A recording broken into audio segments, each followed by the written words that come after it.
Generic yet polite salutations to one and all. This is Trent Mayfair coming to you from Jacksonville Beach, Florida, because boy have I come a ways.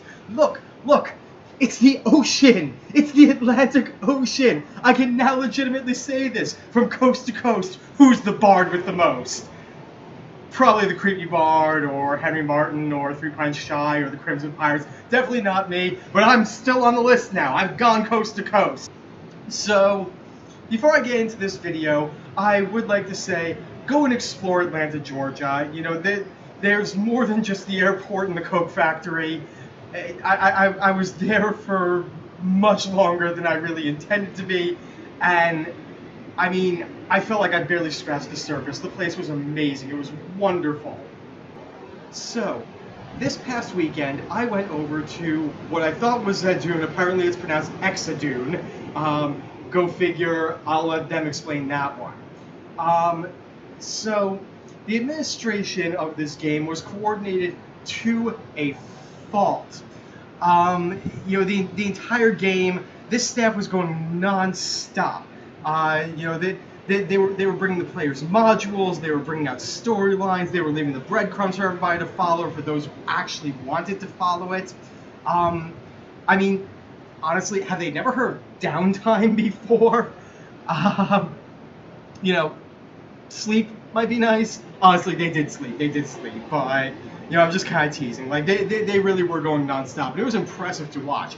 It was a little daunting to try and keep up, but it was very impressive and a ton of fun. You know, it was an incredible display of, you know, shifting the various roles around like on a dime, just so that they could make sure that everything was going out, and, you know, providing that continuous entertainment. You know, it's honestly, it's a good model for other LARPs to follow in the amount of dedication that they showed. And, you know, even though, you know, I have seen like non-stop LARPs before, but these guys did it so beautifully. You know, it honestly gave the impression that they were having so much fun with it that they didn't want to stop it either. You know, regardless of whether the players wanted to keep going, the staff didn't want to stop. And I mean, that's truly an amazing thing. There, now I can see my notes a little bit better. So, was the staff helpful? I dare say that some of these staff members have the entire rulebook memorized, which is all the more impressive when you actually see the rulebook, but we'll get into that later.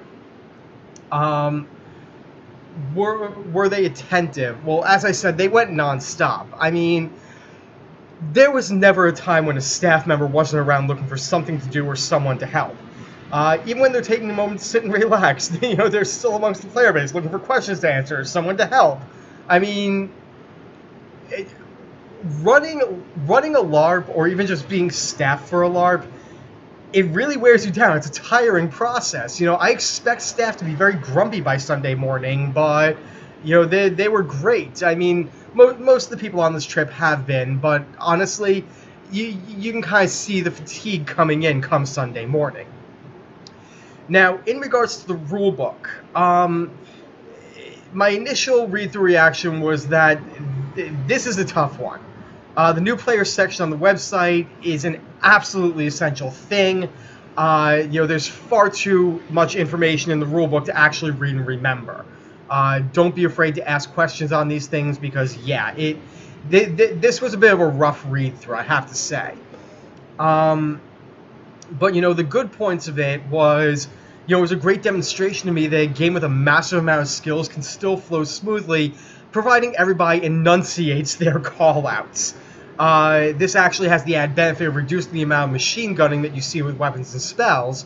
So yeah, definitely something to consider is, you know, enforcing enunciation of the various skills and spells that you see, because that does slow people down a little bit. Diversity of characters. There were so many skills in this game that if you can't make exactly what you want, you didn't look through the book hard enough. I mean, honestly, anything that you can think of, you can find it in this game. So, regarding the player base, they were fairly open-minded, but there was an expectation of general social appropriateness that, honestly, I totally disregarded because I'm me. Um, but yeah, this is a game where even though they don't per se mind like the 18 and over stuff, it's probably better just to kind of mind your manners until they really get to know you. I definitely jumped over that line way too quickly, and I might have alienated a few people for it. I do apologize to the players and the staff that I offended with that stuff. I am sorry. Now, in regards to new player treatment, they tried something new for this game. Well, new for them. And when it came to integrating the new players into the main group.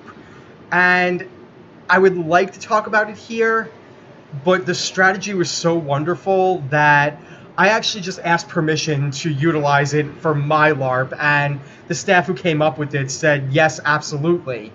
So I'm going to be keeping this one secret to myself to avoid spoilers.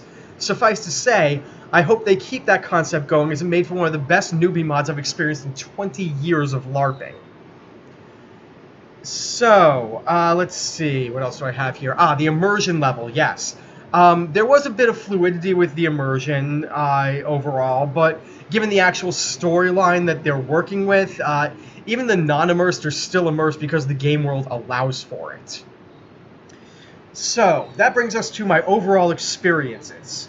What I learned from observing this game is that one staff member can set up a very large and complex module on their own if given the time to do so. That being said, it would be better, where possible, to have two doing setup so they can help each other and do heavy lifting without hurting themselves, have somebody there in case something happens, etc., etc., etc. So yeah, one can do it, but two is better. What I learned from the players is a general reinforcement of an old phrase that I love to use, which is, how do you make the gods of gaming laugh? Tell them your plans for the players. The staff had planned out for 6 different endings for a module that they brought me on, and we found option number 9. So yeah, never plan never plan out endings for your players. Just give them the storyline and let them figure it out. They're going to dictate the ending one way or another. What I learned from the GMs.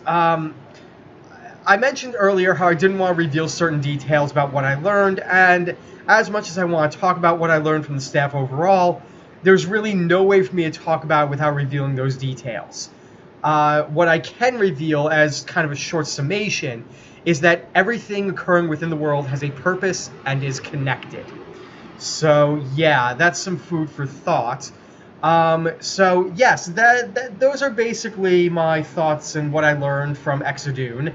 I am going to be taking a little bit of time off here, but next weekend I should be heading either down to Mythic Adventures or up to the Last Bastion. I still have not made a final decision. I am waiting on responses from a few things, but I hope to see you at one of them. Have fun!